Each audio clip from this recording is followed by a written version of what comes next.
भोसले घराण्याची सून जिजाबाई शहाजी भोसले. मी माझ्या सोबाने माझे स्वराज्याचे स्वप्न पूर्ण केले. त्रासलेल्या रयतेला सुखाचे दिवस दाखवले.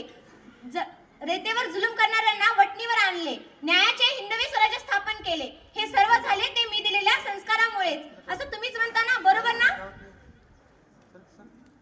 मी जशी शिवबाची आई तशीच तुमची पण आई, म्हणून तर तुम्ही मला आई साहेबांचा मान देता. पण आज आपल्या स्वराज्याची काय अवस्था झाली आहे ना? रयत सुखी आहे ना? स्त्रिया सुरक्षित आहेत ना? नोकरदार आनंदित आहेत ना? शेतकरी जिथे तिथे फक्त आंदोलन, मोर्चा, संप आणि बंद. माझ्या शिवबाला आणि मला कोणताच भेदभाव मान्य नव्हता, पण आज प्रत्येक गोष्टीत भेदभाव, जातीपाती, श्रीमंत अजून श्रीमंत होत चालले तर गरीब अजून गरीब. मराठी भाषेचे वैभव तर संपतच चालले. हे सगळं आपण बदलायला पाहिजे. सुरुवात स्वतःपासून करायला हवी. स्वतःच्या सुरुवातीबरोबर इतरांची देखील मदत करा. अन्याय अत्याचार करणाऱ्यांना त्यांची शिक्षा द्या. स्त्रियांचा सन्मान करा. ज्येष्ठ वृद्ध लोकांचे आशीर्वाद घ्या. हो, तुमच्या आऊसाहेबांची तुम्हाला विनंती आहे असं समजा.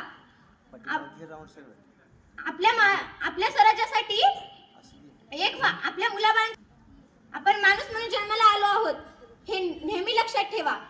आपल्या संतांनी जे सांगितलंय तसंच वागा. यापेक्षा अजून काय सांगणार? ना वाकायचे ना